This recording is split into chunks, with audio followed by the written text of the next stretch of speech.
Hi hello नमस्ते। तर या भागात आपण जाणणार आहोत law of vibration. Law of vibration कसं काम करतं, पण त्याआधी आपण लॉ ऑफ अट्रॅक्शन मागील भागात आपण जे पाहिलं त्याबद्दल थोडंसं जाणून घेऊया।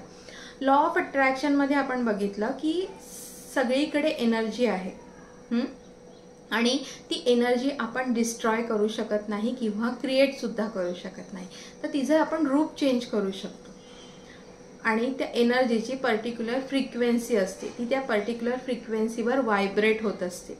मग आता आपण बघूया लॉ ऑफ व्हायब्रेशन कसं काम करतं ते।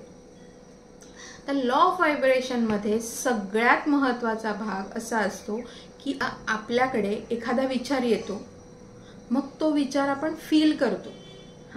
मग जर तो विचार पॉझिटिव्ह असेल तर तुम्ही पॉझिटिव्ह हॅपी होणार आहात, आनंदी होणार आहात, तुमचं तशी फीलिंग तयार होणार आहेत, हार्मोन्स तसे क्रिएट होणार आहेत। पण जर तो विचार निगेटिव्ह असेल तर तुम्ही दुःखी होणार आहात किंवा तुम्हाला थोडा स्ट्रेस येणार आहे।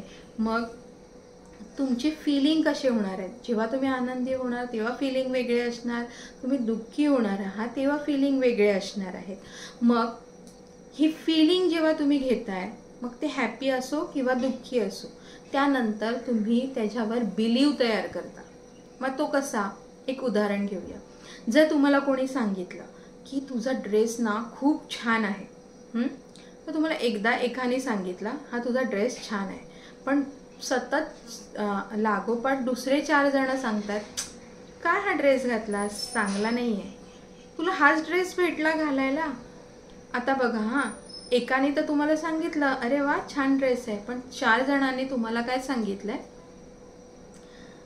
4 जणांनी जे सांगितलंय तो विचार तुम्ही घेतलात, तुम्ही फील केलं की नाही यार काहीतरी माझ्या ड्रेसमध्ये आहे, शिट यार नाही। मग तुम्ही त्याच्यावरती बिलीव तयार केलं है ना, की पहिला तुम्ही विचार आला तुमच्या माइंडमध्ये, मग तशी इमोशन तयार झाले है ना, की यार काहीतरी आहे। मग तुम्ही ते फील पण केलं नाही यार, मग तुम्ही ॲक्शन घेतलीत, गेलेत आणि ड्रेस चेंज करून आलात। ओके, तर जे आहे thoughts, feeling, believe and action हे इम्पॉर्टंट आहे आपल्यासाठी। मग आपला आता जो कोणता गोल आपल्याला कंप्लीट करायचा आहे समजा, तर त्या गोलची जी फ्रिक्वेन्सी असेल त्या फ्रिक्वेन्सीला आपल्याला मॅच होणं गरजेचं आहे। मग त्याची काय फ्रिक्वेन्सी आहे आणि आपली काय फ्रिक्वेन्सी आहे, तर आपण आपल्या फ्रिक्वेन्सीवरती सगळ्यात प्रथम काम करणं गरजेचं आहे। मग आपण सतत दिवसभर काय विचारात असतो, कसे विचार करतो, त्या गोलला घेऊन काय विचार करतो, तर हे बघणं खूप गरजेचं असतं। ह्यात मी तुम्हाला अजून एक उदाहरण देते। माझी एक स्टुडंट आहे आणि ती CA आहे। तर तिने मला जेव्हा कॉन्टॅक्ट केला तेव्हा तिचा खूप अटेम्प्ट तिने CAचे दिले होते, पण ती त्यात सक्सेस नव्हती होत।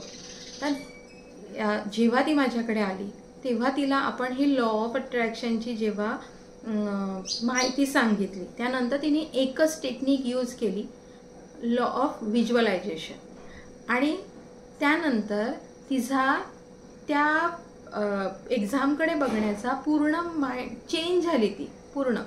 मग ती कशी चेंज झाली की सतत एक्झाम देऊन ती स्ट्रेस आलेला तिला। तर हे स्ट्रेस येणं म्हणजे कुठले व्हायब्रेशन किंवा कुठल्या फ्रिक्वेन्सीवरती होती, लो फ्रिक्वेन्सीवर होती। तिचा CA होणं हा गोल कुठल्या फ्रिक्वेन्सीवरचा आहे, हाय फ्रिक्वेन्सीवरचा आहे। मग तो मॅच होत होता का, नाही होत होता। मग त्यानंतर तिने ती ॲक्शन तर घेत होती, खूप अभ्यास करत होती, पण विचार कोणते चालू होते, निगेटिव्ह चालू होते।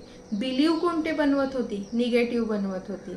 मग अर्थातच तिचे थॉट्स निगेटिव्ह होते, फीलिंग पण निगेटिव्ह होती आणि बिलीव पण निगेटिव्ह होते।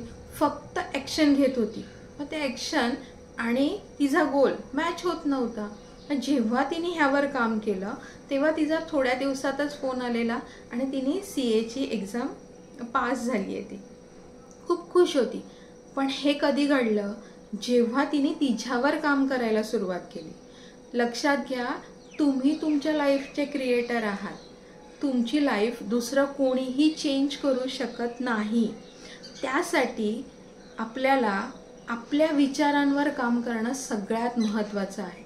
चला, एखादा विचार तुमच्या इथे येतो, पण तुम्ही तो कसा घेताय हे महत्त्वाचं आहे. तर ह्यात सगळ्यात महत्त्वाची गोष्ट असते की युनिवर्सला तुमचे जे शब्द आहेत ते कळत नाही. तुम्ही काय फील करता ते युनिवर्सपर्यंत तसे सिग्नल जात असतात आणि युनिवर्सला तेच कळत असतं. आणि सतत सतत तुम्ही जे विचार कराल, ज्या एनर्जी फ्रिक्वेन्सीवर तुम्ही राहाल, व्हायब्रेट होत राहाल, ते सिग्नल युनिवर्समध्ये जाऊन रिटर्न तुमच्याकडे येणार आहेत. म्हणजे काय, तुम्हाला तुमच्यामध्ये काय फ्रिक्वेन्सी एनर्जी क्रिएट करायची आहे, कुठल्या फ्रिक्वेन्सीवर व्हायब्रेट व्हायचं आहे हे तुम्ही बघायचं आहे. जर तुम्हाला लाईफमध्ये करिअर वाईज कुठलाही एक्झामच्या रिलेटेड असो किंवा मग मनी रिलेटेड इश्यू असो, हेल्थ रिलेटेड इश्यू असो, आणि त्याला घेऊन तुम्ही सतत निगेटिव्ह विचार करत आहात, कुठलाही एरिया असू दे, पण त्या एरियाला घेऊन तुम्ही सतत निगेटिव्ह विचार करत आहात, तर तुम्ही निगेटिव्ह व्हायब्रेशनवरच व्हायब्रेट होत आहात हे लक्षात घ्या. तुम्ही बघता तर आहात की तुमचं रिलेशन खूप छान व्हायला पाहिजे, मग कसं पॉसिबल आहे ते की तुम्ही तर त्याबद्दल जे निगेटिव्ह आहे त्यावरच बोलत आहात. म्हणजे आता बघा, चांगलं रिलेशन म्हणजे प्युअर रिलेशन म्हणजे लव्ह एनर्जी है ना. आणि तुम्ही लो व्हायब्रेशनवरती व्हायब्रेट जर होत असाल, त्या फ्रिक्वेन्सीला जर मॅच करत असाल, तर तुम्ही लव्ह एनर्जीपर्यंत कसे पोचणार आहात. त्यासाठी प्रत्येक गोष्टीला एक चांगलं व्हायब्रेशन द्यायचं आहे किंवा त्यामध्ये जे चांगलं आहे ना तेच बघायचं आहे. आणि जर तुम्ही सतत ह्या गोष्टीचा अभ्यास कराल तर तुमचा आणि तुम्हाला पाहिजे तो गोल कंप्लीट व्हायला वेळ लागणार नाही. तर लॉ ऑफ व्हायब्रेशन आपल्याला ह्याच गोष्टीवर बेस आहे की आपण आपल्यामध्ये काय फ्रिक्वेन्सी चालू आहे ह्या गोष्टीला ओळखून त्यावर काम करणं खूप गरजेचं आहे. थँक्यू.